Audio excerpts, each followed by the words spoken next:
உட்காந்து உட்காந்து பேசுறியான்னு கேட்குறாரு அவர். அது என்னை பார்த்தா அப்படி தெரியும் உட்காந்து அது வேற ஒன்றும் இல்லை. எனக்கு வந்து கண்ணில் கொஞ்சம் கோளாறு, ஒரு கண்ணு கொஞ்சம் பார்வை கம்மி. அதனால் நடக்கும்பொழுது கொஞ்சம் நிதானமாக நடந்து வருவேன். எனக்கும் எல்வி சண்முகநாதன் டாக்டருக்கும் ரொம்ப நெருக்கம். ஏன்னா அவர் எதில் ஸ்பெஷலிஸ்ட்டோ அதே நோய்க்கு நான் ஒரு நோயாளி. அந்த குளோக்கோமாங்கிற ஒரு இது அது, அதனால் மேற்கொண்டு பாதிக்காமல் அதை தடுத்து வச்சுருக்குறோம். அதனால் அது நடக்கிறத பார்த்துட்டு உட்காந்து பேசுறியா அப்படின்னு கேட்குறாரு அவர். வேறு ஒன்றும் இல்லை. அது முன்னாடி அங்கேயே உட்காந்து பேசலாம்னு தான் நினச்சேன். அங்கே மைக்கு வைக்கிறதுக்கு இடமில்லாத அளவுக்கு வேறு என்ன எல்லாத்தையும் கொண்டு வந்து வச்சு விட்டார்கள். அதுக்கு மேலே மைக்கு வச்சா கீழே விழுந்துடும். அந்த நல்ல ஒரு துறை இருக்காரே, அவர் ரொம்ப இப்படி எதையாவது பண்ணி எங்களை ஏதாவது பண்ணுவார், ஒரு கோமாளி மாதிரி ஆக்கி விட்டுருவார். அந்த மாதிரி அந்த அந்த இங்கே சரி இது ஒரு கௌரவமாக கொடுத்துருக்கிறாருன்னு வச்சுங்க. அந்த கிரீடமும் மாலை, அந்த செங்கோல் கிரீடம், இது இங்கே அரை இந்த இடத்த பொறுத்த வரைக்கும் ரொம்ப கௌரவமாக கொடுத்துருக்காருன்னு வச்சுக்கலாம். நாங்கள் நிஜமாவே இந்த செங்கோல் இந்த கிரீடத்தை போட்டுக்கிட்டு அந்த கையில் ஒரு குடையை எடுத்துக்கிட்டு நேராக எங்கள் வீட்டுக்கு போகிறேன்னு வைங்க.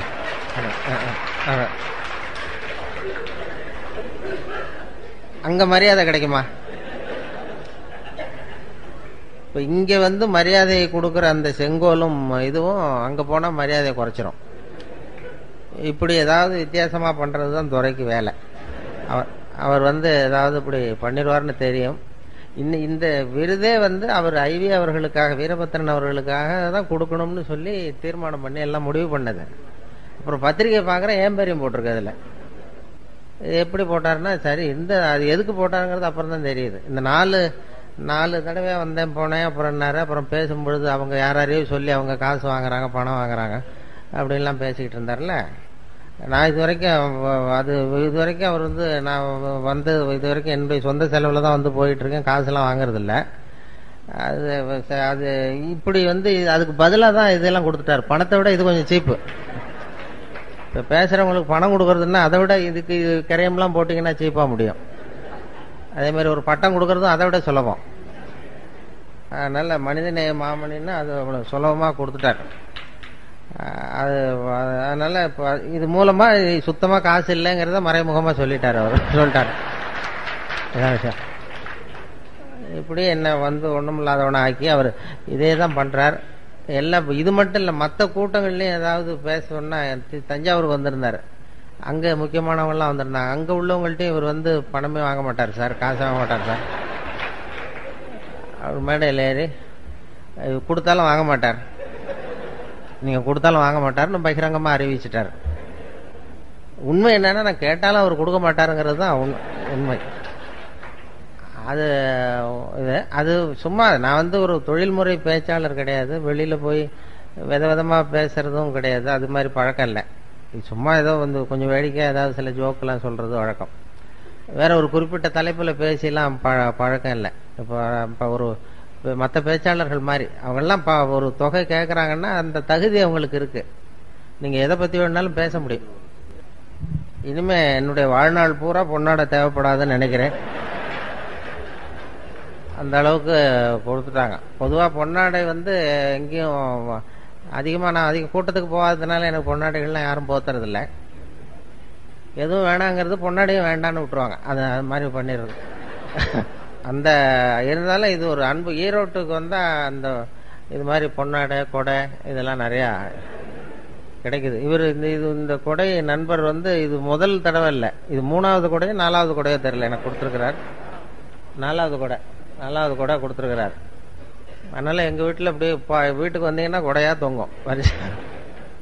இதெல்லாம் அதான் அன்பை வெளிப்படுத்துகிறதுக்காக அப்படி செய்கிறாங்க. அது என்ன எங்களுக்கு என்ன சங்கடம்னா, இதையெல்லாம் இனிமேல் தூக்கிட்டு ரயிலில் போய் சேரணும் பாருங்க, அது கஷ்டம். அதனால உங்கள்கிட்ட நான் வந்து ஈரோட்டில் உங்ககிட்டையும் நகைச்சுவை மன்றத்துக்கிட்டையும் நாங்கள் வர்றது வெறும் அன்பை மட்டும்தான் எதிர்பார்த்துக்கிட்டு வரோம். வேற இது மாதிரி சுமைகளை எதிர்பார்த்துக்கிட்டு வரல. இப்போ என்னாச்சுன்னா, நாங்கள் சும்மா வர்றதுக்கு அதுக்கு இதுக்கெல்லாம் ஒரு விலை போட்டு கொடுத்தது மாதிரி ஆயிட்டுது. அதுக்கு ஒரு வேல்யூ மாதிரி இது. அதனால எதுவுமே தர வேண்டாம். 5வது தடவை என்ன கூப்பிடுற அபிப்பிராயம் இருந்தா அவர் எங்களுக்காக எதையுமே சாப்பாடு கூட போட வேண்டாம், நாங்களே அப்படி வளரும். அவங்க வீட்டில் போய் அவர் என்ன பண்ணுவாருன்னா, ரொம்ப துறையை பற்றி உங்களுக்கு தெரியும், ரொம்ப கஷ்டப்படுறாரு இதை நடத்தணுங்கிறதுக்காக. சொந்த காசெல்லாம் நிறைய செலவு பண்ணுறாரு. அதையெல்லாம் பார்த்துட்டு தான் நீங்கள் எதுக்கு அனாவசிய செலவுன்னு சொல்லி நானே சண்டை போட்டேன். நீங்கள் செலவு பண்ணி இந்த என்ன சார் ஜனங்களை சிரிக்க வைக்கிறோம், அது ஒரு சேவை தானே, அதுக்கு செலவு பண்ண என்ன அப்படிங்கிறது அவருடைய கொள்கை. சரி செலவு பண்ணுங்க, இது அனாவசிய செலவெல்லாம் குறைக்கலாம்ல. இப்போ இந்த கிரீடம் செங்கோல்லாம் நாங்கள் வச்சுக்கிட்டு என்ன பண்ண போகிறோம், இந்த செலவையெல்லாம் குறைச்சிக்கிட்டு நீங்கள் வேற ஏதாவது உபயோகமாக செலவு பண்ணலாமேன்னு சொன்னேன். அது என்னமோ அவருக்கு இப்படி ஒரு இது பரவாயில்ல.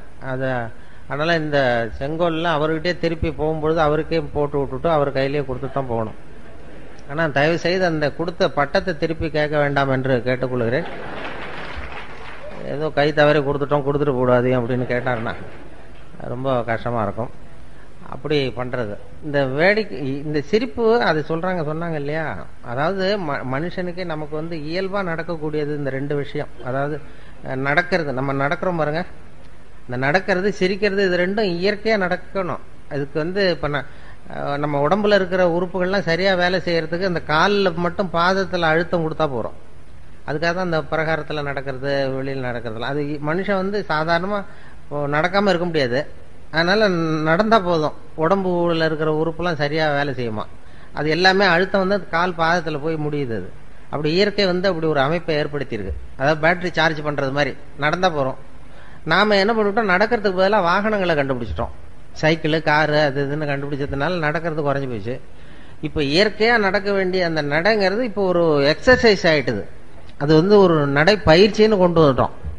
அதுக்கு ஒரு பயிற்சி கொடுக்கணுமா. நான் சாதாரணமாக நடக்கிற வேலை அது ஒரு பயிற்சின்னு கொடுத்து அந்த உடம்பு ஆரோக்கியத்தை காப்பாற்ற வேண்டியிருக்கு. அதே மாதிரி தான் சிரிப்பும் இயற்கையாக நடக்க வேண்டிய ஒன்று. அதுக்கு இப்போ நகைச்சுவை மன்றம்னு ஒன்று ஏற்படுத்தி சிரிப்பை உண்டு பண்ணி உங்களுக்கு இதெல்லாம் பண்ணிக்கிட்டு வேடிக்கை காட்டி ஏதாவது பண்ண வேண்டியிருக்கு. இது சிரிப்புங்கிறது இயற்கையாக நடக்க வேண்டிய ஒரு இயற்கை கொடுத்துருக்கிற ஒரு விஷயம். இந்த விலாக தொட்டா சிரிப்பு வருதுல்ல, அது வந்து இது ஒரு மருத்துவ மையமா. இந்த விழாவில் தொட்டா ஏன் மனுஷன் சிரிக்கிறாங்கிறத பற்றி ஆராய்ச்சிலாம் பண்ணாங்க. அது ஒருத்தர் ஆராய்ச்சி பண்ணி ஒருத்தர் சொன்னார், அது இந்த இடத்துல இருக்கிற மென்மையான நரம்புகள் அங்கே போய் முடியுது, மூளையில் சிரிப்பை உண்டு பண்ணுற இடத்துக்கு. அதனால் இங்கே வந்து தொட்டோம்னா அங்கே போய் சிரிப்பை உண்டு பண்ணுது. அதனால் விழாவில் மென்மையான நரம்பு வந்து முடியுது. இது தொட்டதும் அந்த செய்தி மூளைக்கு போய் சிரிக்கிறான் அப்படின்னு ஒருத்தர் கண்டுபிடிச்சார். அதுக்கப்புறம் வந்தவர் இன்னொருத்தர் அதை பற்றி தொடர்ந்து ஆராய்ச்சி பண்ணவர் கேட்டார், சரி நான் ஒத்துக்கிறேன், விழாவில் இங்கே தொட்டால் அந்த மென்மையான நரம்புகள் மூளைக்கு போய் சிரிப்பை உண்டு பண்ணுதுன்னு சொல்கிறீங்க, ஒத்துக்கிறேன். அது ஏன் நானே தொட்டுக்கிட்டா ஏன் சிரிப்பு வரலன்னார். அப்பதான் தெரிஞ்சது முதல்ல கண்டுபிடிச்சதும் பொய்ன்னு, தப்புன்னு. இப்ப என்னன்னா இது வரைக்கும் தெரியாத ரகசியம். அது மனுஷனை வந்து இந்த இடத்துல தொட்டா ஏன் சிரிக்கிறாங்கிற ரகசியம் இது வரைக்கும் யாருக்கும் தெரியாது. அது என்ன சொல்றாங்க ஒரு யூகத்துல, என்ன இது வந்து ஒரு மருத்துவ மையம், இயற்கை கொடுத்திருக்கிற ஒரு மருத்துவ மையமா. இது மாதிரி கிச்சு கிச்சு மூட்டியே நோய்களை குணப்படுத்திக்கலாம் சிரிப்பு உண்டு பண்ணி. இயற்கையா உடம்புல ஏதாவது இந்த இடத்துல பட்டா சிரிப்பு வந்துடுதுல்ல, அது வந்து அதனால சிரிப்பும் நடையும் வந்து இயற்கையா நடைபெற வேண்டிய ஒரு விஷயங்கள். அதுக்கு வந்து இப்போ ஒரு பயிற்சி, நடைப்பயிற்சி, அதே மாதிரி சிரிப்பு ஹியூமர் கிளப் அதெல்லாம் ஏற்படுத்த வேண்டிய அளவுக்கு நாம வந்து இறுக்கமாயிட்டோம். மனசு இறுக்கமாயிட்டுது, டென்ஷன் ஆயிட்டுது. அதனாலதான் இவங்களுக்கெல்லாம் வேலை இப்போ 67 மாசமா நடத்த வேண்டியதா போச்சு பாருங்க. அப்படி பண்ணி சிரிப்பை உண்டு பண்ண வேண்டியிருக்குது. இல்லைன்னா அதுதான் இது வந்து மருத்துவ மையம். மனிதனுடைய விழாப்புறம் வந்து ஒரு மருத்துவ மையம்னு இப்ப ஆராய்ச்சியாளர்கள்லாம் கண்டுபிடிச்சு சொல்றாங்க. அதனால சிரிப்பு வந்து இயல்பா நடக்கணும். அதனாலதான் இப்ப பேசிட்டு இருந்தோம் டாக்டர்கிட்ட கூட அதை சொன்னாங்க. அதாவது மனுஷன் வந்து ஒரு குழந்தைகளை பத்தி ஆராய்ச்சி எல்லாம் பண்ணிருக்கிறாங்க. சின்ன வயசுல நம்ம பிறந்து 6 வாரத்துல தான் சிரிக்க ஆரம்பிக்கிறோமா. நம்ம பிறந்து 6 வாரம் 1.5 மாசத்துல தான் சிரிக்க ஆரம்பிக்கிறோம். அது வரைக்கும் ஒன்றும் விவரமா சிரிக்க தெரியாது. அதனால ஒரு குழந்தை வந்து ஒரு நாளைக்கு 200 தடவை சிரிக்குதான். இதெல்லாம் அதை பத்தி ஆராய்ச்சி பண்ணி டாக்டர்கள், குழந்தை நிபுணர்கள், ஸ்பெஷலிஸ்ட் சொல்றாங்க.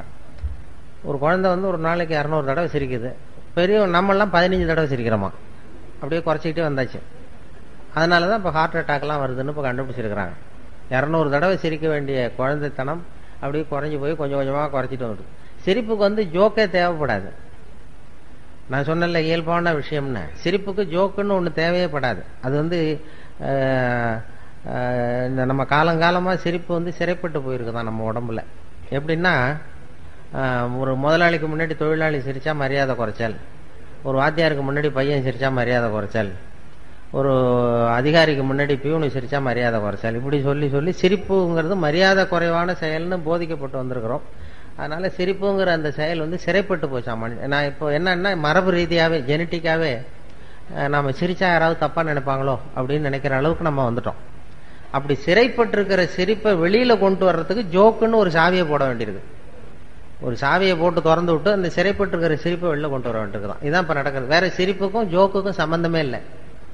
சொல்லப்படுகிற ஜோக்குக்கும் சிரிப்புக்கும் உங்களுடைய இயல்பான சிரிப்புத்தன்மையை வெளியில கொண்டு வர்றதுக்கு ஜோக்குங்கிறது ஒரு சாவியா உபயோகப்படுது. இதுதான் இப்ப ஆராய்ச்சியாளர்கள்லாம் கண்டுபிடிச்சிருக்கிறது. வேற சிரிப்புக்கு வந்து ஜோக்கு தேவைப்படாதுங்கிறத எப்படி நிரூபிக்கிறதுன்னா, வெறும் சத்தமே கூட சிரிப்பு உண்டு பண்ணும். ஒரு குழந்தை தொட்டில படுத்திருக்கு, அதுகிட்ட போய் இப்படி கையை தட்டுங்க சிரிக்கும். அது என்ன ஜோக்காது? வெறும் ஒரு தட்டுறோம், கையை தட்டுறோம், அந்த வெறும் சத்தம் வந்து சிரிப்பை உண்டு பண்ணுதில்ல, அதுதான் இயல்பு தன்மை, நம்மளுடைய இயல்பான தன்மை. ஒரு ரோஜா பூவை பார்த்தா சிரிப்பு வரணும், ஒரு வெளிச்சத்தை பார்த்தா சிரிப்பு வரணும், ஒரு சத்தத்தை கேட்டா சிரிப்பு வரணும், ஒரு குருவி கத்துறதை பார்த்தா சிரிப்பு வரணும். இப்படி சிரிச்சுக்கிட்டு இருந்த நாம இப்போ ஒரு ஹியூமர் கிளப்னு ஒண்ணு வச்சு ஜோக்கெல்லாம் சொல்லி சிரிக்க வைக்கிறது அவ்வளவு முயற்சி பண்ண வேண்டியிருக்கு. அந்த அளவுக்கு இறுகி போச்சு மனசு. அதனாலதான் ஹார்ட் அட்டாக் வருதுன்னு சொன்னாங்க. ஒரு சத்தம், ஒரு குழந்தைகிட்ட கிளுகிழப்பை ஆட்டுங்க, ஒரு குழந்தை மூஞ்சிக்கிட்ட சிரிக்குது, கிளுகிழப்பை சத்தம் அது சிரிக்கும். ஆனா அதே கிளுகிழப்பை ஒரு தாத்தா மூஞ்சிட்டு ஆட்டுங்க, கோவம் வந்துடும், அடிக்க வந்துடும். ஏதாவது குச்சி கிடந்த மாதிரி கூட இருந்துன்னு எடுத்து குத்தி விடுவாரு. ஏன் அப்படி இருந்தவர் அப்படி ஆயிட்டாரு. சின்ன வயசுல ஒரு கிளுகிழப்ப சத்தத்துக்கு சிரிச்சவர் அதே கிளுகிழப்ப சத்தத்துக்கு கோவப்படுற அளவுக்கு மாறி போயிட்டார். இப்படி இந்த மாற்றம் வரப்படாதான். வயசான காலத்திலே கிளுகிழப்பை ஆட்டினா சிரிக்கணும். அப்படி இருந்தா அவருக்கு ஹார்ட் அட்டாக் வராது. எதுக்கு சொல்றேன்னா, இப்ப இங்க வந்திருக்கிற பெண்கள்லாம் வீட்டுல ஒரு கிளுகிழப்பை வாங்கி வச்சுங்க. இனிமே வீட்டுக்காரர் கோபமா வந்தாருன்னா முகத்திட்ட போய் அப்படி இப்படி ஆட்டி பாருங்க. அவர் சிரிச்சுட்டாருன்னு வைங்க, பயப்படவே வேண்டாம். அவர் இயல்பு தன்மை மாறாம இருக்காருன்னு அர்த்தம். நீங்க கிளுகிழப்பை ஆட்டினது டென்ஷன் ஆயிட்டாருன்னு வைங்க, உடனே இசிஜி எடுத்து பார்க்கணும். அது ஏதாவது இருதயத்துல கோளாறு இருக்கான்னு பார்க்கணும். நம்ம பேசிக்கிறதுக்கு வேடிக்கையா இருக்கே தவிர இதெல்லாம் ஆராய்ச்சியாளர்கள் சொல்ற உண்மைதான். அதை பத்தி ஆராய்ச்சி பண்ணிட்டு சொல்றாங்க, ஹார்ட் அட்டாக் வர்றதுக்கே காரணம் அந்த இயல்பான சிரிப்புத்தன்மை குறைஞ்சதுதான். அதனால்தான் அந்த தன்மையை மறுபடியும் உண்டு பண்ற பெரிய முயற்சியில தான் இது மாதிரி நகைச்சுவை மன்றங்கள்லாம் இப்ப ஈடுபடுத்து. இப்ப எல்லா இடத்துலயும் நகைச்சுவை மன்றம் ஆரம்பிச்சுட்டாங்க. சென்னையில வந்து இன்கம் டாக்ஸ் ஆபீஸ்ல நகைச்சுவை மன்றம், இப்படி போலீஸ் ஸ்டேஷன் அங்கங்கன்னு எல்லா ஆபீஸ்லயும் நகைச்சுவை மன்றம்னு ஆரம்பிச்சு அதை ஏதாவது எங்களுக்கு கொஞ்சம் சிரிப்பு உண்டு போகும், கொஞ்சம் கிச்சு மூட்டிட்டு போங்க சார்ங்கிறது மாதிரி அப்படியெல்லாம் பண்ணிட்டு இருக்கிறாங்க. இப்ப நான் 4 வருஷமா இங்க வந்துகிட்டு இருக்கிறேன். ஒரு 2 பேருக்கு சிரிப்பு வர மாட்டேங்குது இந்த ஊர்ல. இங்க வந்து பேசி, ஆனா எனக்கு வரமாட்டேங்குது ஒண்ணு. இன்னொன்னு, இந்த நகைச்சுவை மன்ற தலைவர் ராஜவேலுக்கு வரமாட்டேங்குது. இது என்னன்னு தெரியல. எங்க 2 பேருக்கும் உபதேசம் பண்றமே தவிர எங்களுக்கு சிரிக்க தெரியல. அது அதனால நாங்களும் அப்பப்ப செக் பண்ணிக்கிறது நல்லது. இசிஜி எல்லாம் எடுத்து பாத்துக்கணும். அது அப்படி அந்த சிரிப்பு. அதான் இவர் கேட்டாரு, சுரதான்னு ஒரு கவிஞர் இருந்தார்ல, சுரதா, அவரும் நானும் ஒரு மேடையில் இருக்கும் பொழுது இப்படி பேசிட்டு இருந்தோம். அப்ப எல்லாரும் வந்து கேட்டாங்க, ஏன் சார் நீங்க என்னமோ பேசுறீங்க, நீ சிரிக்க மாட்டேங்கிறிய அப்படின்னு என்கிட்ட வந்து, ஏன் உனக்கு சிரிப்பு வரமாட்டேங்குதான்னு கேட்டாரு இவர் சுரதா என் பக்கத்துல இருந்து. ஆமாங்க சார், நான் பேசுறேன், எனக்கு வரமாட்டேங்குது, நான் என்ன பண்றது அப்படின்னு. நீ அப்படி இருக்கிறது தான் நல்லது. ஏன் பொடிமட்டை தும்மக்கூடாது அப்படின்னாரு. பொடியை போடுறவன் தான் தும்மணுமே தவிர பொடிமட்டை தும்மக்கூடாது. அதனால நீ சிரிக்காம இரு. அவர் இந்த ஓமை கவிஞர் இல்லையா, அதை அப்படியே அழகா அப்படி சொன்னார். அதுல இருந்து நான் ரொம்ப புடிவாதமா சிரிக்கிறது இல்லைன்னு முடிவு பண்ணிட்டேன். அப்படி அந்த இயல்பான தன்மையிலேருந்து நம்ம மாறக்கூடாதுங்கிறது ரொம்ப முக்கியம். அது இப்ப நம்ம எத்தனையோ எல்லாரும் ஏதோ வேலையில இருக்கீங்க, எத்தனையோ துறைகளில் ஈடுபட்டிருக்கீங்க. ஆனா அந்த இயல்பு தன்மை மாறாம வச்சுக்கணுமா. அதாவது சிரிக்கிறதுக்கு சந்தர்ப்பம் வந்ததுன்னா சிரிச்சிடணும், அதுக்காக டென்ஷன் ஆகக்கூடாது. அதுதான் வாழ்க்கையில சுகமா இருக்கிறது வழி. ஏன்னா குழந்தை தன்மை தான் இருக்க, குழந்தைத்தனமா நடக்கப்படாதான். ஆனா குழந்தை தன்மைங்கிறது இருந்துகிட்டே இருக்கணுமா. குழந்தைத்தனம்ங்கிறது வந்து வேற, குழந்தை தன்மைங்கிறது வேற. சைல்டு லைக் சைல்டிஷ் அப்படின்னு சொல்றாங்கல்ல ஆங்கிலத்தில், அது மாதிரி குழந்தை தன்மையோடு வாழ கற்றுக்கொள்ளுங்கள், குழந்தைத்தனமாக வாழாதீர்கள். அதுதான் குழந்தைத்தன்மை. அது வந்து எப்போதும் இருக்கும், அது நமக்குள்ள இருந்துகிட்டே இருக்கணும் கடைசி வரைக்கும். அந்த குழந்தைத்தன்மை மாறாம இருக்கணுமா கடைசி வரைக்கும். அப்படி இருந்தா ஹார்ட் அட்டாக்லாம் வராது. இயல்பு தன்மை மாறாம வாழ்க்கையை வந்து இல்லைன்னா என்ன ஆகும்னா, சிரிக்கிறதுக்கு அப்படியே கட்டுப்படுத்திக்கிட்டே வரோம்னு வைங்க, ஒரு கட்டத்துல அப்புறம் ஒரே அடியா சிரிக்க ஆரம்பிச்சிடும் தனியா உட்காந்து. பைத்தியம் பிடிச்ச மாதிரி ஆகிடும். அது அது அது அது என்ன மொத்தமாக சேர்ந்து வந்துடும். தினம் 200 தடவை சிரிக்க வேண்டியது அப்படியே சேர்ந்து அப்புறம் திடீர்னு ஒரு நாள் எல்லாத்தையும் தொடர்ந்து சிரிக்க ஆரம்பிச்சிருவோம். அது அப்படி சில பேருக்கு மனநோய் வந்துடும். அது சொல்லுவாங்க மனநோய் இதை பற்றி. ஏன்னா அந்த இந்த உலகத்தில் அப்படிதான் இருப்பாங்களாம். அதாவது ஒரு இதே சொல்லுவாங்க, சித்த சுவாதீனத்துடன் கூடிய பைத்தியத்தன்மையுடன் வாழ கற்றுக்கொள்ளுங்கள் அப்படின்னு ஒரு உபதேசம் இந்த நூற்றாண்டுல. ஏன்னா ஒரு 400 வருஷத்துக்கு முன்னாடி நம்ம எவ்வளவு சுமையோட இருந்தோமோ டென்ஷனோட அது 40 பங்கு இப்போ அதிகமாயிருக்குதான். 400 வருஷத்துக்கு முன்னாடி நான் மனசு இறுக்கமாயிட்டுது, டென்ஷன். என்ன காரணம்னா புது அறிவியல் கண்டுபிடிப்புகள் புதுசாக கண்டுபிடிக்கிறோம்ல, அது அதில் சௌகரியமும் இருக்கு அசௌகரியமும் இருக்கு. இப்போ இந்த மைக்குன்னு ஒன்று கண்டுபிடிச்சதுக்கு அப்புறம் தான் பவர் கட்டுன்னா டென்ஷன் ஆகிறோம். இது நின்று போடும் உடனே டென்ஷன். லைட்டு நின்று போச்சுன்னா டென்ஷன் ஆயிரும். மின்சாரம்னு ஒன்று கண்டுபிடிச்சதுனால தானே. மின்சாரம்னு ஒன்று கண்டுபிடிக்கலைன்னா பவர் கட்டுனா என்னென்னு தெரியாது நமக்கு. அது மாதிரி புதுசாக ஒரு பொருளை கண்டுபிடிக்கும் பொழுது அதனுடைய இது ரொம்ப இதாகிடும். இப்போ அதனால அந்த இறுக்கத்தை குறைக்கிறதுக்கு சித்த சுவாதீனத்துடன் கூடிய பைத்தியத்தன்மையுடன் வாழ கற்றுக்கொள்ளுங்கள் அப்படின்னு ஒரு உபதேசம் சொல்லுவோம். அது என்ன சித்த சுவாதீனத்துடன் கூடிய பைத்தியத்தன்மை அப்படின்னா, பைத்தியம்னாவே சித்த சுவாதீனம் இல்லாமல் போகிறது தான். சித்த சுவாதீனத்துடன் கூடிய பைத்தியத்தன்மைன்னா, இப்போ நீங்கள் உங்கள் வீட்டுக்காரர்கிட்டயோ வீட்டுக்காரம்மாட்டி யாரை கேட்குறீங்க, 8ஐயும் 3ஐயும் பெருக்குனா என்ன அப்படின்னு கேட்குறீங்க. அவர் 23ன்னு சொல்லிடுறாருன்னு வைங்க. உங்கள் வீட்டுக்காரரை கேள்வி கேட்குறீங்க, 8ஐயும் 3ஐயும் பெருக்குனா என்ன, 23ன்னு சொல்கிறார். 24ன்னு சொல்லணும், 23 சொல்கிறார். உடனே நீங்கள் அவர்கிட்ட சண்டைக்கு போகக்கூடாது. பரவாயில்ல, எங்கள் வாத்தியார் 24ன்னு சொல்லி கொடுத்துருக்காரு, உங்கள் வாத்தியார் 23ன்னு சொல்லி கொடுத்துருப்பாரு போல் இருக்கு. ஒன்று தானே வித்தியாசம். அதுவும் வாய்ப்பாட்டிலேயே எத்தனையோ எடிஷன் இருக்கு இல்லையா, பரவாயில்ல அப்படின்னு போகணுமா. இதுதான் சித்த சுவாதீனத்துடன் கூடிய பைத்தியத்தன்மை. 24 தான் சரிங்கிறது சித்த சுவாதீனம். 23ன்னு சொல்கிறாரு, அதை ஒத்துக்கிறோம் பாருங்க, அதான் பைத்தியத்தன்மை. அந்த மனோபாவம் குடும்பத்திலையும் சரி அலுவலகத்திலையும் சரி வெளி உலகத்திலையும் இருந்ததுன்னா டென்ஷன் வராது, இருதய பாதிப்பு வராது. எங்கள் வீட்டுக்கு ஒருத்தர் வந்திருந்தார். இப்போ சமீபத்தில் ஒரு பத்திரிக்கை கொடுக்க வந்தார், கல்யாண பத்திரிக்கை கொடுக்கறதுக்காக வந்தார். அவரை அழைச்சிக்கிட்டு இன்னொரு இடத்துக்கு போகிறேன், இன்னொரு வீட்டுக்கு பத்திரிக்கை கொடுக்கணும். அவர் வீடு இருக்கிற இடம் தெரியாது, அதனால் அழைச்சிட்டு போகிறேன். அந்த வீட்டில் கணவன் மனைவி 2 பேரும் ஒத்து போகிறதில்ல, அடிக்கடி சண்டை வரும். அந்த வீட்டில் கொண்டு போய் பத்திரிக்கை கொடுக்கணும். நான் அழைச்சிட்டு போகிறேன் இவரை, இந்த ஒரு பெரியவரை. அவங்க 2 பேரும் அடிக்கடி சண்டை போட்டுக்கிறவங்கன்னு தெரியும் அவருக்கு. போய் உட்காந்தோம், காஃபி கொண்டாந்து கொடுத்தாங்க, சாப்பிட்டோம். அப்போ அவங்க அந்த கணவன் மனைவி 2 பேரையும் கூப்பிட்டாரு. 2 பேரையும் கூப்பிட்டு, இதை பாருங்க, இப்போ உங்களுக்கு ஒரு போட்டி வைக்க போகிறேன், நீங்கள் ஜெயிச்சுட்டீங்கன்னா உங்களுக்கு 100 ரூபா அப்படின்னாரு. நான் வேடிக்கை பார்த்துட்டு உட்காந்துருக்கேன். என்ன போட்டி அப்படின்னா, ஒரு நூல் கொண்டு வாங்க, தைக்கிற நூல், சாதாரண நூல் கொண்டு வாங்கினதான் ஒரு இவ்வளோ நீளம் நூல் கொண்டு வந்து கொடுத்தது அந்த அம்மா. இந்த நூலை அறுத்துடணும், முடியுமா முடியாதா அப்படின்னு கேட்டார். இது என்ன பெரிய வேலை, இது அறுக்கிறது சாதாரண பட்டுன்னு இழுத்தா போயிடும், இதை அறுத்துட்டா 100 ரூபா அப்படின்னாரு. நான் இருக்கிறேன் 2 பேரும் வந்தாங்க, அந்த அம்மாவும் அந்த வீட்டுக்காரனும். நீ 2 பேரும் சேர்ந்து நீங்கள் ஒரு பக்கத்தை பிடிங்க, நான் ஒரு பக்கத்தை பிடிச்சிக்கிறேன், நான் இழுக்கிறேன் நீ இழு, நீங்கள் 2 பக்கமும் 2 பேர் சேர்ந்து அந்த பக்கத்தை பிடிச்சிட்டு இழுங்க, நான் பிடிச்சிட்டு இழுக்கிறேன், அறுத்துருங்க, இழுத்துட்டீங்கன்னா ஆளுக்கு 100 ரூபா தரேன்ருக்காரு. அவங்க ரொம்ப உற்சாகமாக அந்த பக்கத்தை 2 பக்கமும் 2 பேரும் சேர்ந்து பிடிச்சிட்டாங்க. இவர் வந்த பெரியவர் ஒரு பக்கத்தை பிடிச்சிட்டாரு, இழுத்தாருங்க அப்படின்னாரு. அவங்க 2 பேரும் ரொம்ப பலமாக இழுக்க ஆரம்பித்தாங்க. இவர் இழுக்க விட்டுக்கிட்டே போயிட்டு இருக்காரு, பின்னாடியே இழுத்து சுற்றி வராங்க, இவர் பின்னாடியே போயிட்டே இருக்காரு. 10 நிமிஷம் ஆச்சு, அறுக்கவும் முடியல. அப்புறம் எடுத்து விட்டு, இதுதான் வாழ்க்கை, இதை புரிஞ்சுங்க, உங்களுக்கு உள்ள சண்டை போட்டுக்காதீங்க அப்படின்ட்டு போயிட்டார். அதான், அதாவது ஒருத்தர் விட்டு கொடுக்கறதுக்கு தயாராக இருந்தால் அது எவ்வளவு மெலிசான நூலாக இருந்தாலும் யாராலையும் இருக்க முடியாது, லேசான இருக்கணும். அதை அவர் உதாரணமாக செஞ்சு காட்டினார். ஒரு பத்திரிக்கை கொடுக்க வந்த பெரியவர் அப்படி பண்ணிட்டு போனார்.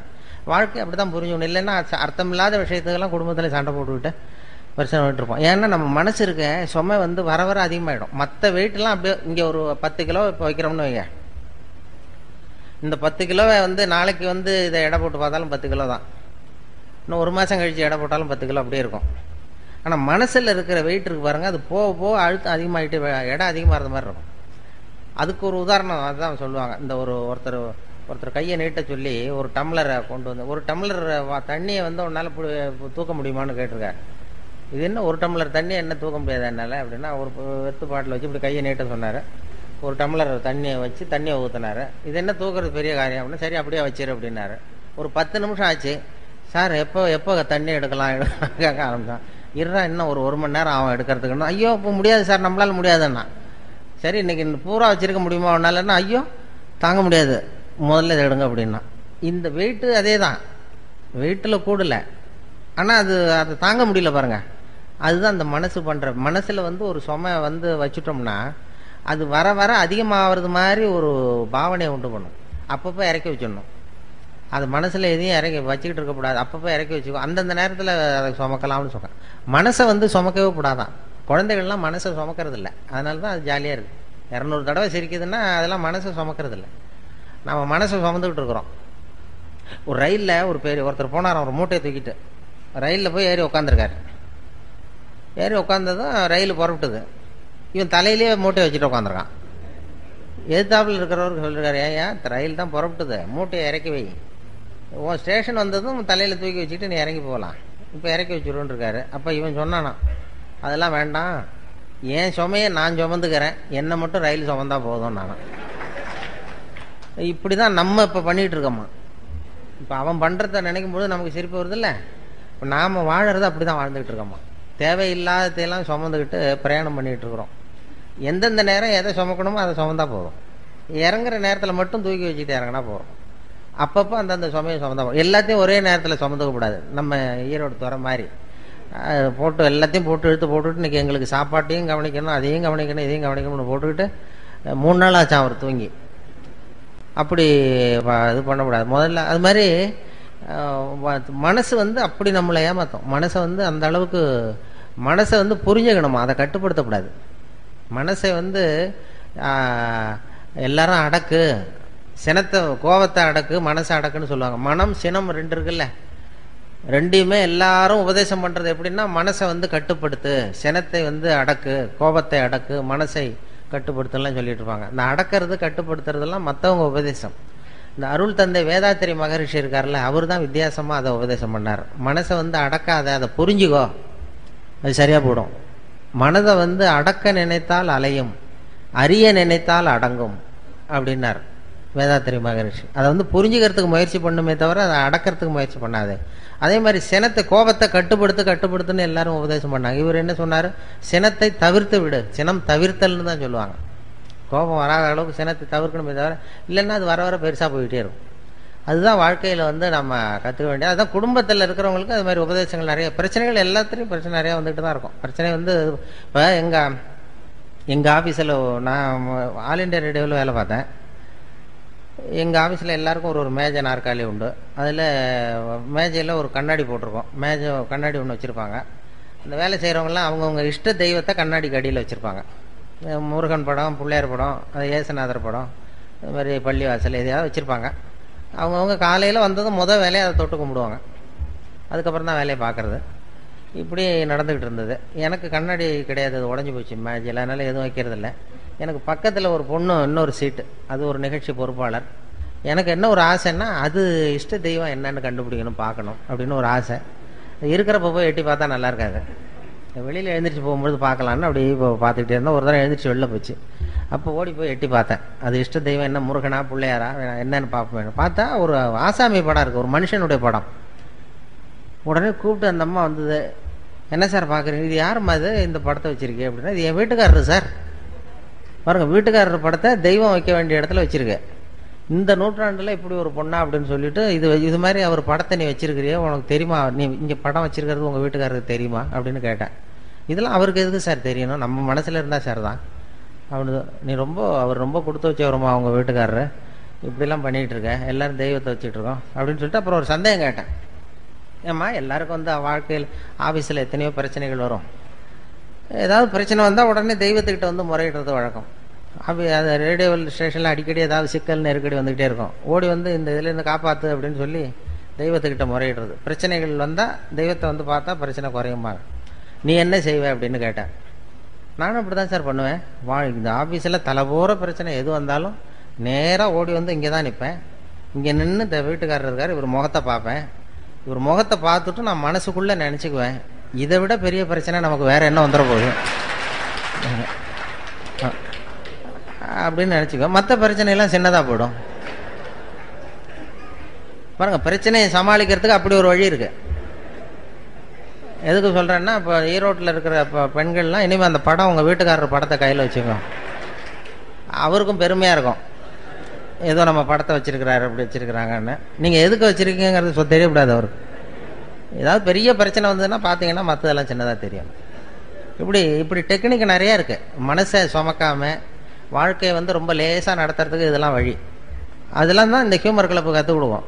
வாழ்க்கையில் அனாவசியமாக கோவப்பட்டுக்கிட்டு சண்டை போட்டுக்கிட்டுலாம் இருக்காதிங்க அப்படின்னு சொல்லி ஹியூமர் கிளப்பினுடைய வேலை அதுதானே, சிரிக்க வைக்கிறது, வாழ்க்கையை லேசாக்கிறது, அதெல்லாம் தான். இப்போ அதாவது ஒரு பேங்க் உத்தியோகத்துக்கு ஒருத்தன் போனான்.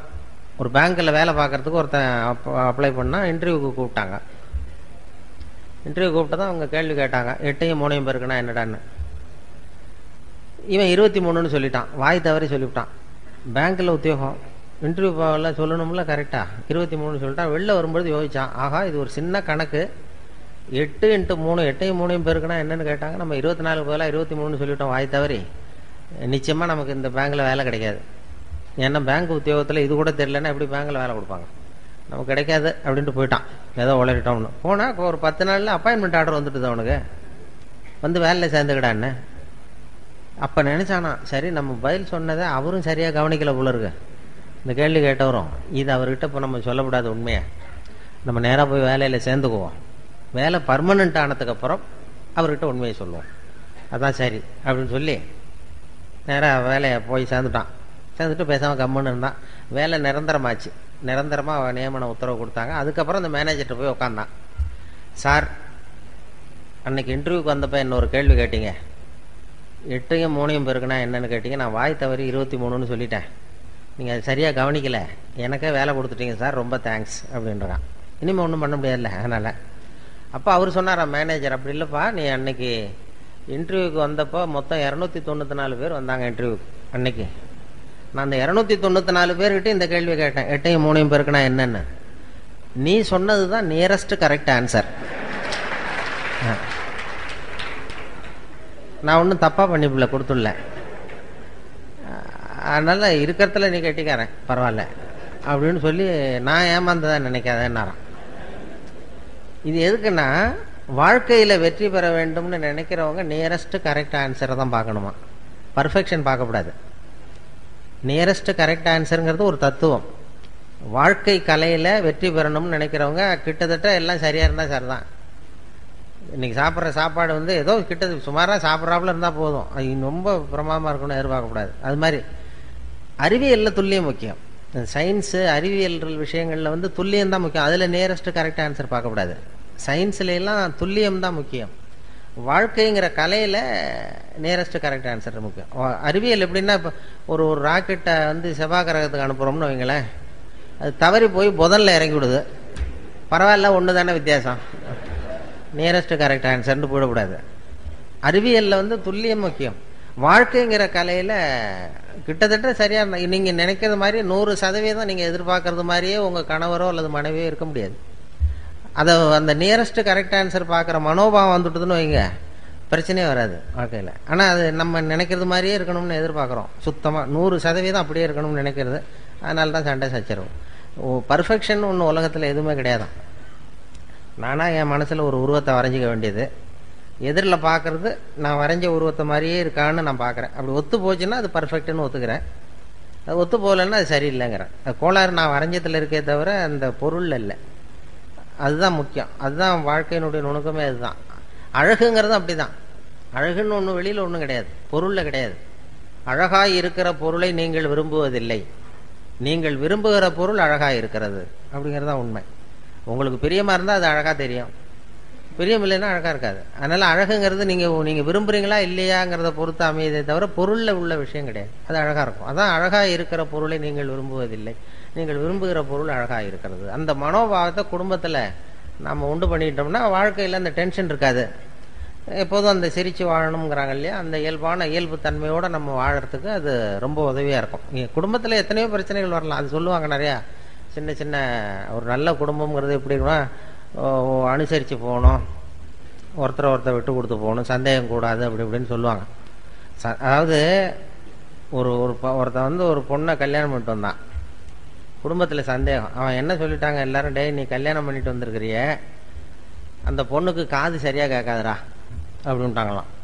இவனுக்கு ரொம்ப வருத்தமாக போச்சு. ஆகா, நம்ம கல்யாணம் பண்ண பொண்ணு காது சரியாக கேட்கலன்னு சொல்கிறாங்க, இதை எப்படி கண்டுபிடிக்கிறது, டெஸ்ட் பண்ணணும்னு பார்க்குறான்.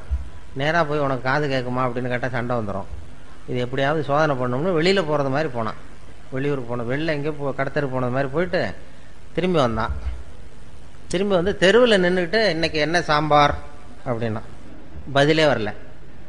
ஆஹா, நம்ம கேட்டது தப்பு, சரிதான், காது கேட்கல மனைவிக்குன்னு முடிவு பண்ணிட்டான். அடுத்தது வீட்டுக்குள்ளே வந்து நின்று 2வது தடவையாக கேட்டான். வாசலுக்குள்ளே வந்து நின்றுக்கிட்டு இன்னைக்கு என்ன சாம்பார் அப்படின்னா 2வது தடவையும் பதில் வரல. சரி, ஏமாந்து போட்டோம்மா அப்படின்னு சொல்லிட்டு நேராக அடுப்பங்கரைக்கு போனான். அடுப்பங்கரையில் அந்த பொண்ணு ஏதோ சமைச்சிக்கிட்டு இருக்கு, சமையல் பண்ணிகிட்டு இருக்கு. அது சமையல் பண்ணிகிட்டு இருக்கு, அது காதுகிட்ட போய் இப்படி வச்சுக்கிட்டான் கையை. இப்படி கையை வச்சுக்கிட்டு வேகமாக கத்துறான். 3வது தடவை இன்னைக்கு என்ன சாம்பார்னு 3வது தடவை கத்துறான். அது கொஞ்சம் கூட அலட்டிக்கவே இல்லை. மெதுவாக திரும்பி இவன் காது ஓரமாக சொல்லுது, 3வது தடவையாக சொல்கிறேன் முருங்கைக்காய் சாம்பார் அப்படின்னு.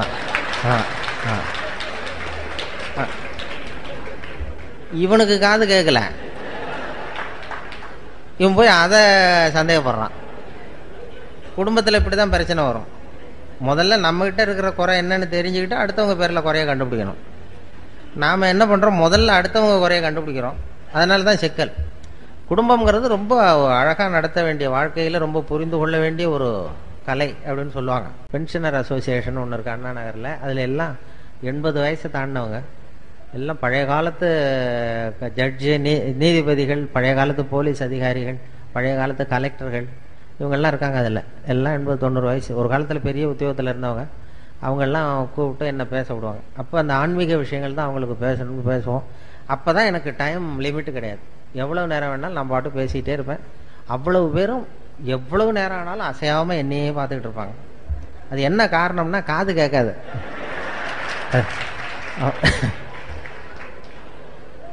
குடும்பத்தில் பேர் வைக்கிறதுல தகராறு வரும்னு ஒரு கதை சொல்லுவாங்க.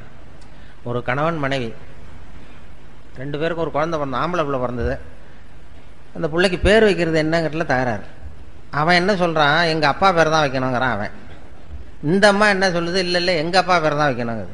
காலையிலேருந்து சண்டை. அவன் அவங்க அப்பா பேரை வைக்கணுங்கிறான், இது எங்கள் அப்பா பேரை வைக்கணும். சண்டை, காலையிலேருந்து சண்டை. எழுத்து வீட்டுக்காரன் ஒருத்தானா அவன் வந்தான். என்ன சண்டை, எழுத்து வீட்டில் ஒரே சத்தமாக இருக்கேன்ட்டு வந்தான். வந்து ஏன்டா காலையிலேருந்து பார்க்குறேன் ஒரே சத்தமாக இருக்கு, என்னடா விஷயம் அப்படின்னா, ஒன்றும் இல்லை, எங்கள் வீட்டில் பேர் வைக்கிறதுல தகராறு, இந்த பிள்ளைக்கு எங்கள் அப்பா பேரை வைக்கணுங்கிறேன், அது அவங்க அப்பா பேரை வைக்கணுங்கிறது, அதான் சண்டை போட்டுக்கிட்டு இருக்கோம் அப்படின்னா. அப்பா சொன்னானா, எழுத்து வீட்டுக்காரன்னு நான் ஒருத்தன் எதுக்கு இருக்கேன், என்கிட்ட சொல்ல வேண்டியது தானே, நான் பஞ்சாயத்து பண்ணி, இதை விட்டுவிட்டு நீங்கள் ஏன் அடிச்சுட்டு நிற்கிறீங்க, இப்போ நானாவிலே சத்தத்தை கேட்டுட்டு வர வேண்டியிருக்கு, சரி சொல்லுங்கள் உங்கள் பிரச்சனை என்னன்னா. இவன் சொன்னான், சரிடா உங்கள் அப்பா பேர் என்ன அப்படின்னு கேட்டான் அவனை. சீனிவாசன் அப்படின்னா. சரி உங்கள் அப்பா பேர் என்னம்மா, கிருஷ்ணன் அப்படின்னு இருக்காது. கொஞ்சம் யோசிச்சான், சீனிவாச கோபால கிருஷ்ணன் அப்படின்னு பேர் வைங்க, சரியா போச்சு, 2 பேர் வந்துருந்தோம் அப்படின்னு போயிட்டான். போனதுக்கப்புறம் இந்த கணவன் மனைவி 2 பேரும் பேசிக்கிட்டாங்களாம். சரி இந்த சீனிவாசன் சரி, கிருஷ்ணன் சரி, கோபாலன் எங்கேருந்து வந்தான் நடுவில் அப்படின்னு ஓடி போய் அவனை பிடிச்சி இழுத்துட்டு வந்திருக்காங்க. இழுத்துட்டு வந்து, அது யாரா கோபாலன் அப்படின்னா, அது எங்கள் அப்பா பேர்,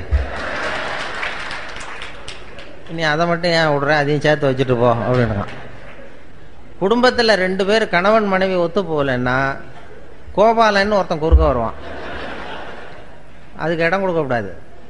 அதான் சொல்கிறது, அது மாதிரி ஒத்து போகணும். அது மாதிரி இல்லைன்னா சண்டை, கோபாலன்னு ஒருத்தன் வருவான், அது மாதிரி பிரச்சனை வரும். வாழ்க்கைங்கிறது ஒரு பெரிய பிரயாணம், சின்ன பிரயாணம். ஒரு பஸ்ஸில் போகிறப்ப கூட எவ்வளோ அசௌகரியம், சண்டை போட்டுக்கிறோம் அப்படின்னு சொல்லுவாங்க. வாழ்க்கைங்கிறது ரொம்ப பெரிய பிரயாணம், அதில் சுகமாக இருக்கணும் பிரயாணம். வாழ்க்கைங்கிறது குடும்பத்தில் அது மாதிரி எவ்வளவோ கஷ்ட நஷ்டம் எல்லாம் இருக்குது. அனுசரித்து போகிறது, ஒருத்தர் விட்டு கொடுக்கறது, இதெல்லாம் தான் ரொம்ப முக்கியமான இது. அந்த அந்த நுணுக்கத்தை புரிஞ்சுக்கணுங்கிறது தான் இது. ஹியூமர் கிளப்புங்கிறது சும்மா ஏதோ பொழுதுபோக்காக அவங்க பண்ணுறதுங்கிறது இல்லை. இது வந்து வாழ்க்கையினுடைய இறுக்கத்தை குறைச்சி வாழ்க்கையை லேசாக்கி, வாழ்க்கை பிரயாணம்ங்கிறது ரொம்ப சுகமானது. அது ஒரு போராட்டம் கிடையாது. வாழ்க்கைங்கிறது ஒரு அனுபவிக்க வேண்டிய ஆனந்தம். அதை அதை உணர வைக்கிறதுக்கு தான் இது மாதிரிலாம் பண்ணிகிட்டு இருக்கிறாங்க. அந்த இதில் நிறைய அந்த நகைச்சுவை உணர்வுங்கிறது நம்ம எல்லாத்துலேயும் அதை பண்ணிகிட்டு இருக்கிறோம். நம்ம இப்போ அந்த ரேடியோவிலையும் அதனால தான் அது கொஞ்சம், அந்த நிகழ்ச்சி கொஞ்சம் பாப்புலர் ஆனது. எதை சொன்னாலும் கொஞ்சம் வேடிக்கையை கலந்து சொல்லிடுறது ரேடியோவில். அது அதனால் அது கொஞ்சம் எந்த விஷயத்தை சொன்னாலும் இந்த கொஞ்சம் கடுமையான விஷயத்த கூட வேடிக்கையாக சொன்னோம்னா இதாக இருக்கும். இப்போ நான் வந்து விவசாய ஒலிபரப்பு பிரிவில் இருந்தேன். அதில் இப்போ கோழி பண்ணையை பற்றி பேசுவோம். கோழி பண்ணை வைக்கிறது எப்படி, இது என்ன எப்படி பண்ணுறது, போகிறது வர்றதுன்னு பேசிகிட்டு இருப்போம். அதை கேட்குறவங்க ரொம்ப கம்மியாக இருப்பாங்க. அதனால் என்ன பண்ணுறது, அது கொஞ்சம் வேடிக்கையாக கதையை கலந்து கோழி பண்ணையினுடைய தொழில்நுட்பம்லாம் சொல்லிவிட்டு கோழி பண்ணையை பற்றி சொல்கிறது. அது எப்படின்னா ஒரு கதையை ஒன்று சேர்த்துருவோம் அதில். இப்போ உதாரணமாக என்ன எப்படின்னா ஒருத்தன் ஒரு கோழி விற்றுக்கிட்டு இருந்தானா ஒரு இடத்துல, கோழிலாம் விற்றுக்கிட்டு இருக்கான். ஒருத்தர் வாங்க வந்தார். இதெல்லாம் என்ன ஒரு கோழிப்பா அப்படின்ட்டு இருக்காரு. அப்போ கோழி விற்றவன் சொல்லியிருக்கான், இந்த பாருங்கள், இது கோழியா சேவலா அப்படிங்கிறது மட்டும்தான் தெரியும், என்ன ஒரு கோழிங்கிறதெல்லாம் பார்த்து சொல்ல முடியாது அப்படின்ட்டுருக்கான். இவர் வந்தவருக்கு கோவம் வந்துட்டுது. நீ என்னடா அது கூட தெரியாமல் நீ என்னடா கோழி விற்றுக்கிட்டு இருக்கிற, கோழியோட முதுகை பார்த்தே அது எந்த ஊர்னு சொல்லிவிடலாம்டா, அது எனக்கு தெரியும் உனக்கு தெரியாதா, அது தெரியாமல் நீ வந்து கோழி விற்க வந்துட்ட, கோழியோட முதுகை பார்த்தாவே அது எந்த ஒரு கோழின்னு தெரியும். அதோ அந்த மூலையில் ஓடுது பாரு, அது வந்து நாமக்கல் கோழி, அதில் ஒரு 2 எடுத்து வை, எனக்கு 2 ஓடுது பாரு, இது சேலத்து கோழி, இதில் 2 எடுத்து வை, இதோ ஒரு மூலையில் நிற்கிது பாரு, அது வந்து ஈரோட்டு கோழி, அதில் 2 எடுத்து வை அப்படின்னு சொல்லிவிட்டு முதுகை பார்த்தாவே தெரியும்டா, இதெல்லாம் தெரியாமல் நீ வந்து வியாபாரம் பண்ண வந்துட்டு உனக்கு எந்த ஊர்றான்னு கேட்டிருக்காரு. அவன் முதுவை திருப்பி காட்டினானா, பார்த்து தெரிஞ்சுக்கோ அப்படின்னு.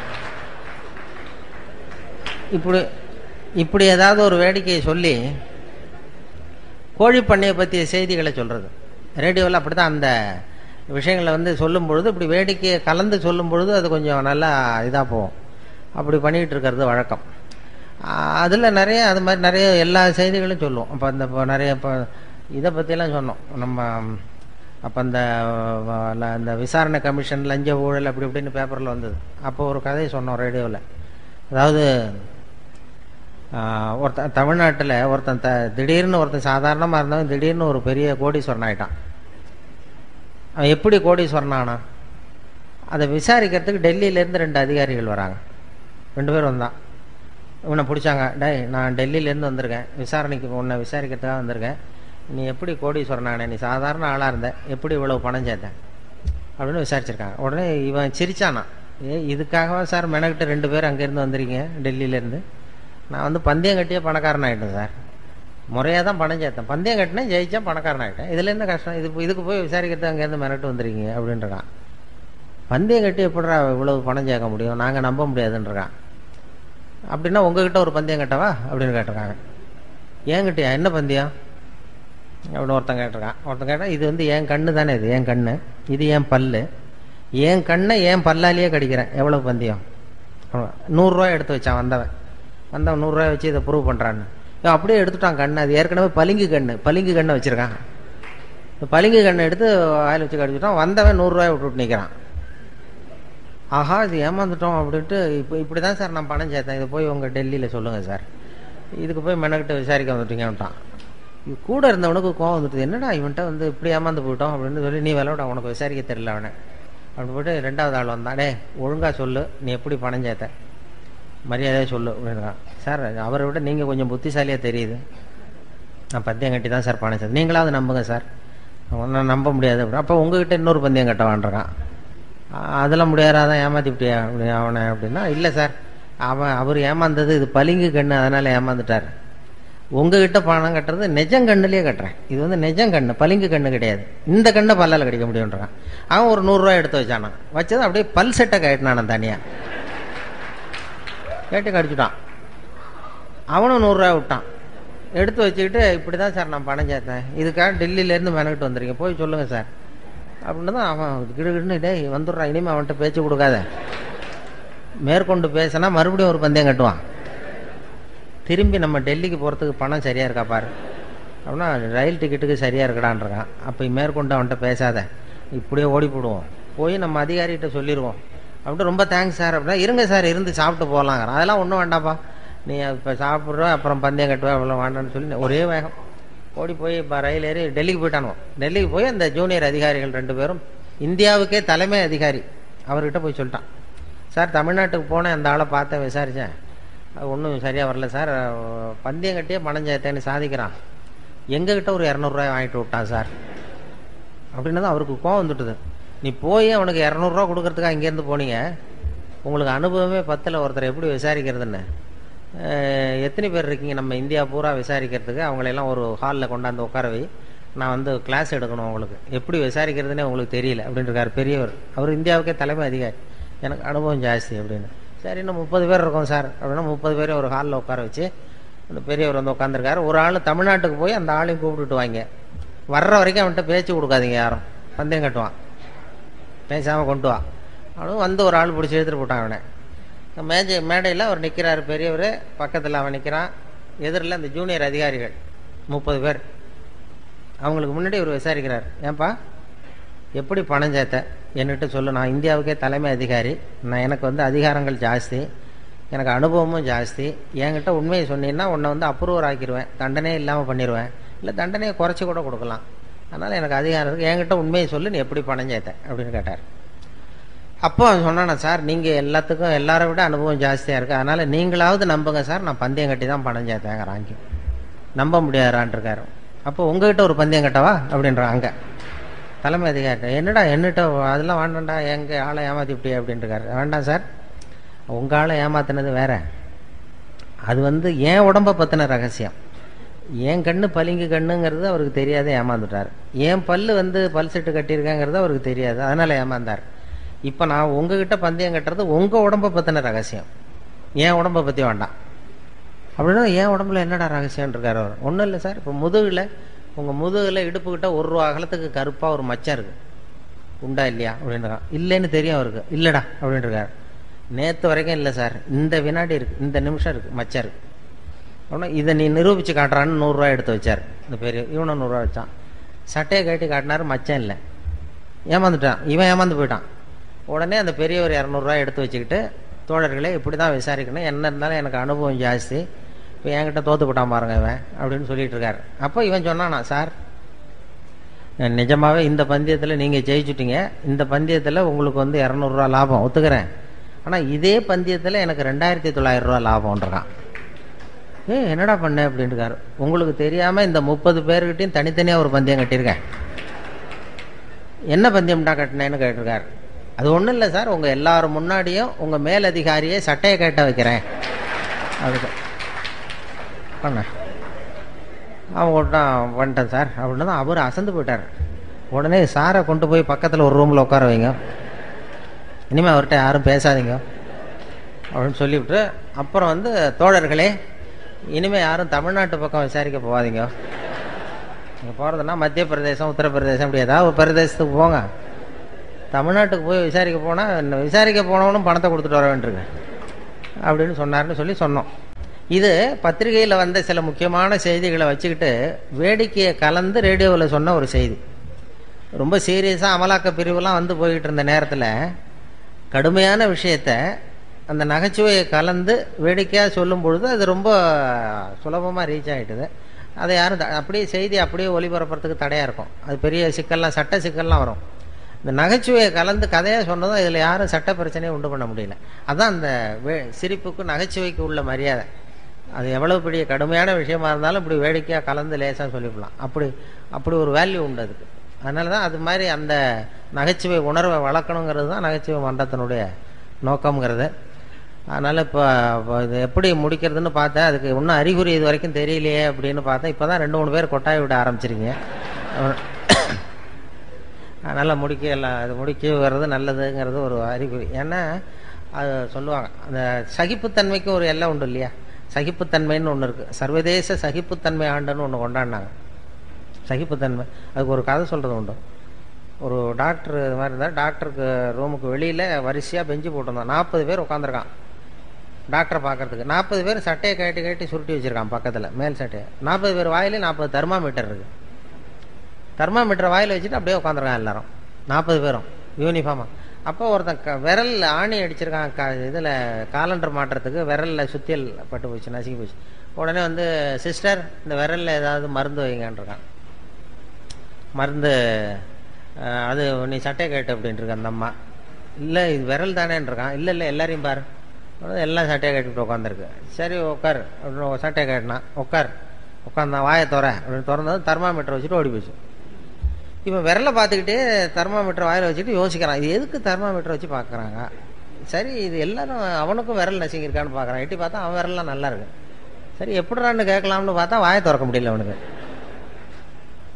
இவனுக்கு முன்னாடி 40வது ஆள் இருக்கான், அவனும் வாயை திறக்கணும்னு பார்க்கறான், முடியல. இந்த 40 பேரும் வரிசையா 40 கதையோட உட்காந்துருக்கான். சட்டையை கட்டி வச்சிருக்கான், பலூன் மாதிரி உப்பிருக்கு, கண்ணு செவந்திருக்கு, பலூன் மாதிரி வாய் உப்பிருக்கு, பேச முடியல. என்ன பண்ணுறதுன்னு அப்படியே சகிச்சுக்கிட்டு உட்காந்துருக்கான்.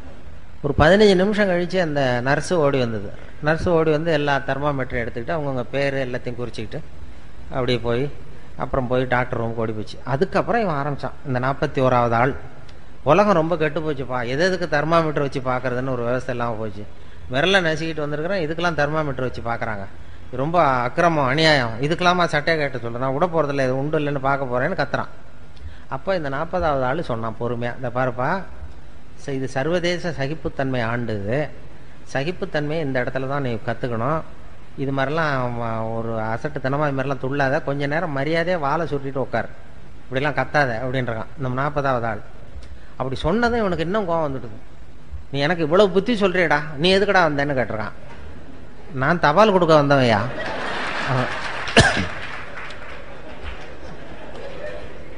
சரி இப்படி வருவேன், சட்டையை கேட்ட சொல்லுவாங்க, சட்டையை கேட்டுவேன், தெர்மாமீட்டர் வச்சு பார்ப்பாங்க.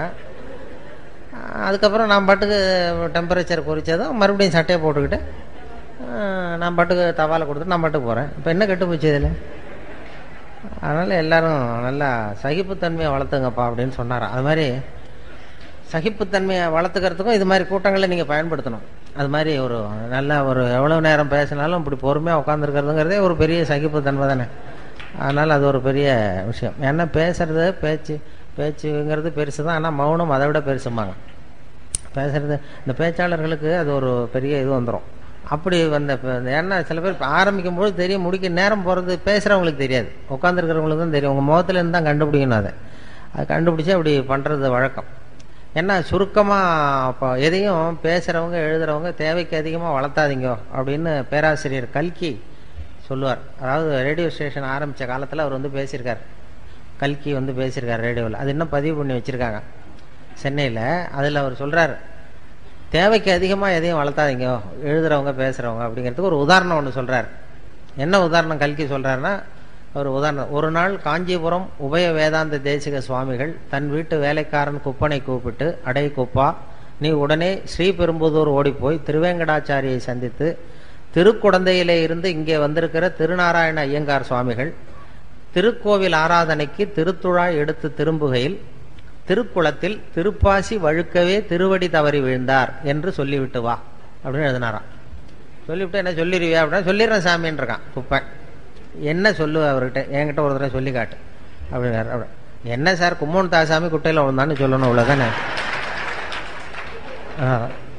அப்போ கல்கி சொல்றார், அந்த சிறுகதையின் இலக்கணம் குப்பனுக்கு புரிந்திருக்கிறது, உபய வேதாந்த தேசிக சுவாமிகளுக்கு புரியவில்லை அப்படின்னா.